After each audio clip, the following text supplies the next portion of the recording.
Each has his past, shut in him like the leaves of a book, known to him by heart, and his friends can only read the title.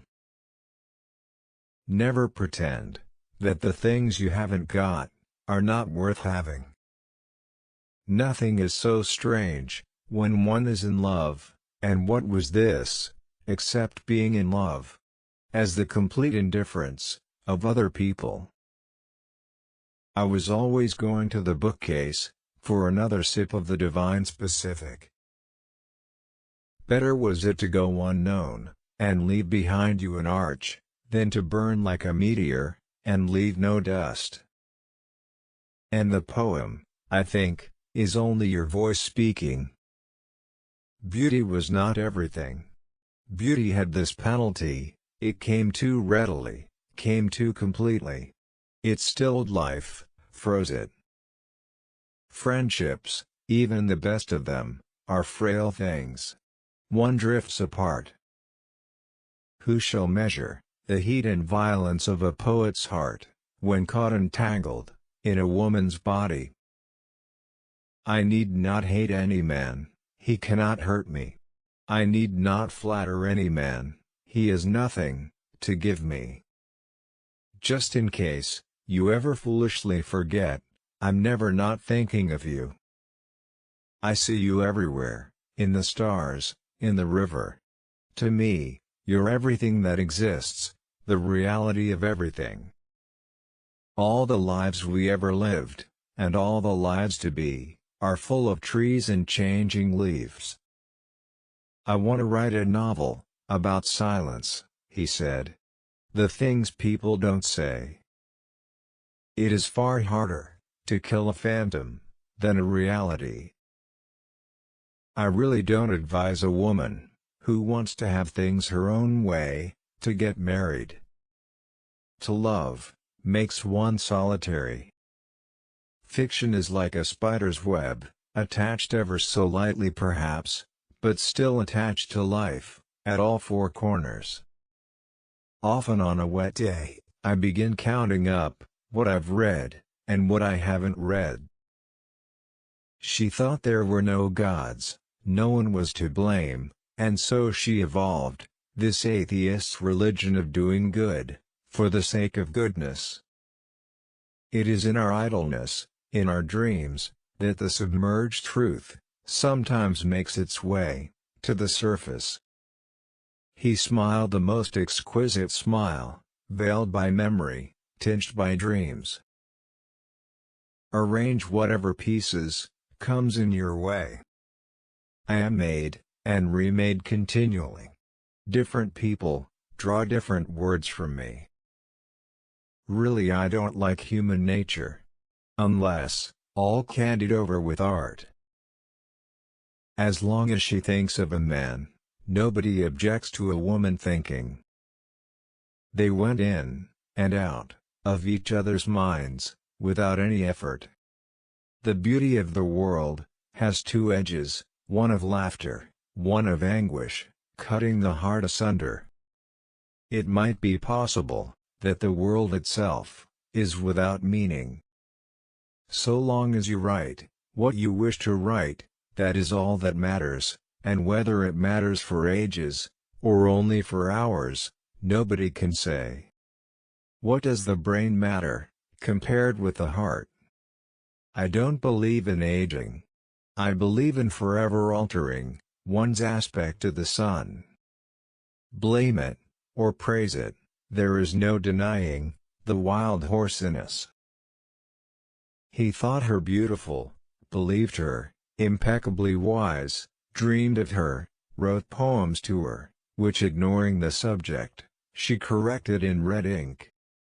I am reading 6 books at once, the only way of reading, since, as you will agree, one book is only a single unaccompanied note, and, to get the full sound, one needs 10 others at the same time. I meant to write about death, only life came breaking in as usual. Melancholy were the sounds on a winter's night. I have lost friends, some by death, others by sheer inability to cross the street.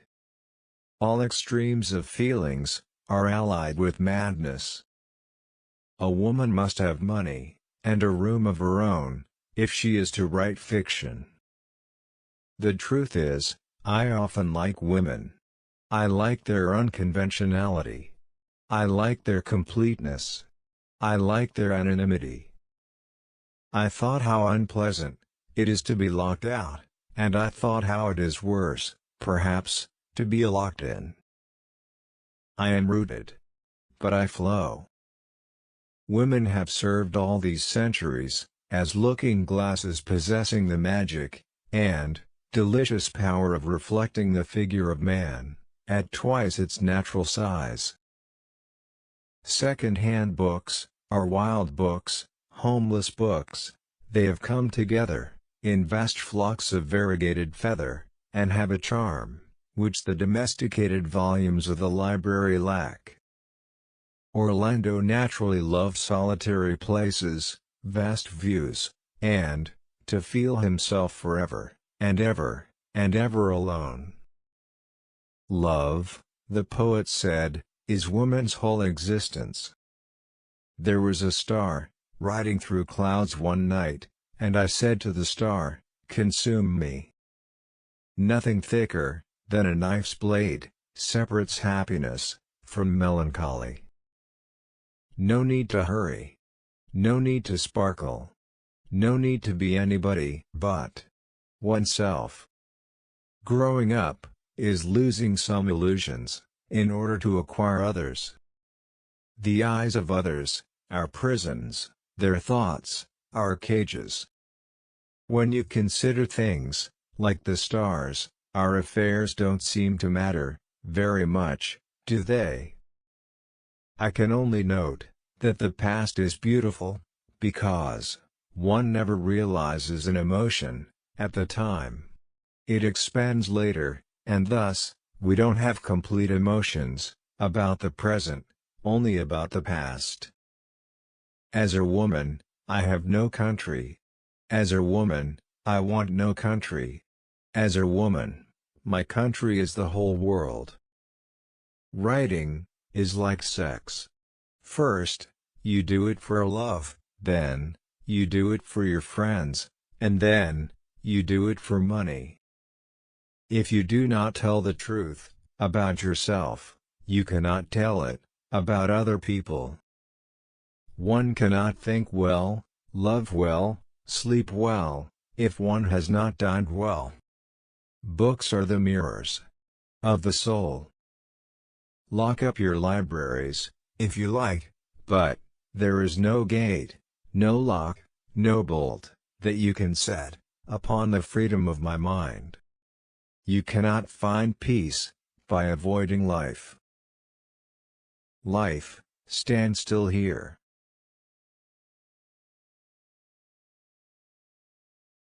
Adeline Virginia Woolf Stephen was born on 25th of January, 1882.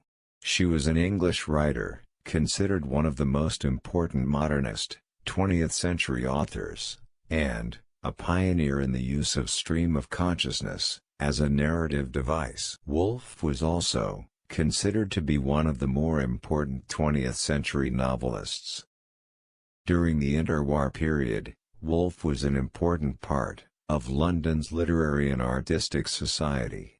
In 1915, she had published her first novel, The Voyage Out, through her half-brother's publishing house, Gerald Duckworth and Company. Her best-known works include the novels, Mrs. Dalloway, 1925, To the Lighthouse, 1927 and Orlando, 1928. She is also known for her essays, including A Room of One's Own, 1929.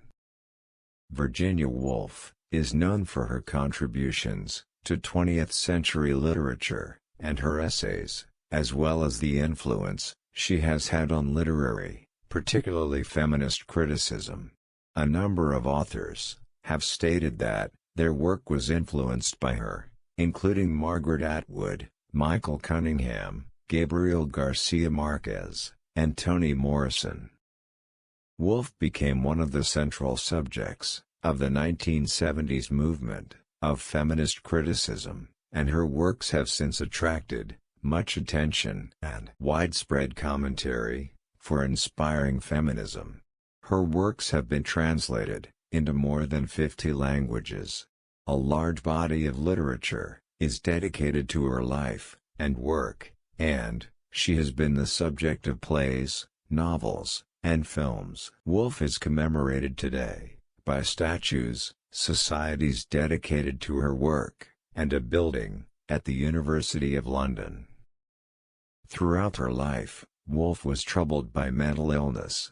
She was institutionalized several times, and attempted suicide at least twice.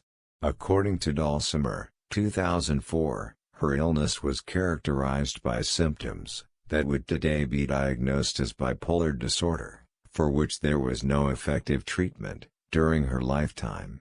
In 1941, at age 59, Woolf died by drowning herself in the River Ouse, at Lewes,